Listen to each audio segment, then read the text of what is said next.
Halloween 2 is the direct follow up to Halloween from 1978, despite it being made 3 years later, 1981. It is not done by John Carpenter, who did the first. It is directed by Rick Rosenthal, but it does star Jamie Lee Curtis and Donald Pleasance reprising their roles. I do like this movie. It's pretty good. I don't like when people really disregard this and say that it's a major fall from grace because I don't think it is. Okay, Halloween from 1978 was a major game changer. It still remains one of the very best ever. I mean, just look at the front cover of 1978. It's like, that's just so iconic. This one right here, it's easily nowhere near as good as the first. But I don't think that it really deserves to be called Major Fall from Grace.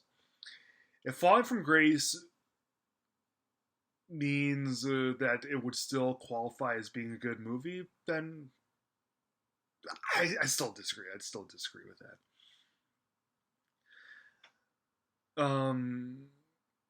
Yeah, this right here, it was still good, and but this was before. I mean, after Friday the 13th. Friday the 13th was 1980, and this is 1981. So yeah, Halloween, the whole slasher genre was getting a bunch of ripoffs, and this one right here was kind of starting to blend into a bunch of other things.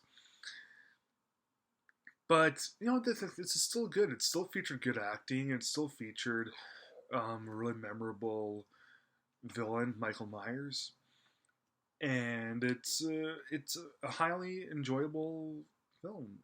And just because it's nowhere near as good as the first one doesn't mean that you can't still like it. And frankly, I do like it when films pick up like directly where the first one leaves off.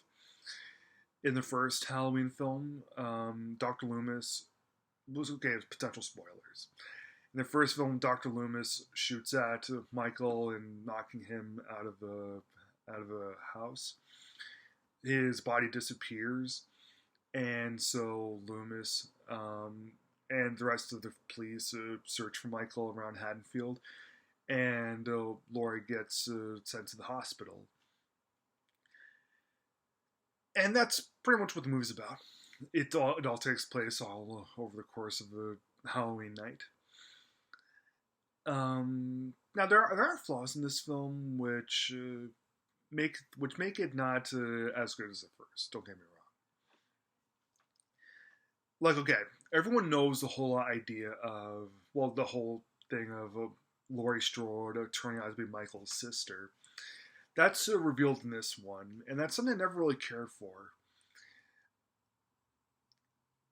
Like, Laurie turning out to be Michael's sister, and Michael and Laurie's parents from the first one turning out to have died. I thought that was very underwritten. They should have said how they ended up passing away and how Laurie ended up being adopted by the Strodes. Yeah, I thought that was a little. I thought that was underwritten. But also the movie just simply doesn't have that eerie tension, that horrific feel to it. We get to the actual horror elements in it much later on, because in the first one we get a bunch of we get a lot of eeriness and very horrific feels. Like pretty much throughout the film, we get the music, we get the tension, and the really expert filming by John Carpenter. Rick Rosenthal, who directed this, really isn't as good as John Carpenter, but he still doesn't suck. I don't think.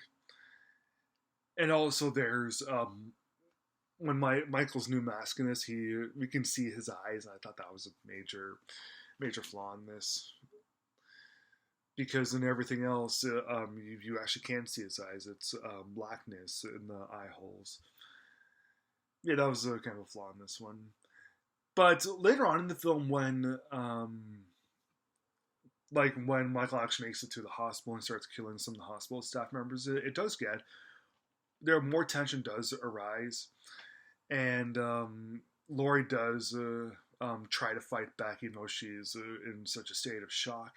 That's really what the movie needed more of. It needed more of Laurie fighting back, because that's one of the things that really made the first Halloween movie so good, was a non-dumb teenager battling back at the forces of evil. But there are a couple of good scenes in this, like when Michael comes to the hospital, and he kills two people. He kills a couple about to have sex in this tub. I thought that was a pretty effective kill, but yeah, not the whole thing. Whole movie itself. Yeah, because we got to know these characters so good in the first one. That's ultimately what really makes Halloween 2 a satisfying experience. And this really doesn't plunge right down to the depths. It is able to keep its head above water, pretty high above water actually. Yeah, I enjoyed Halloween 2 pretty well, so I'm going to give it 3 stars.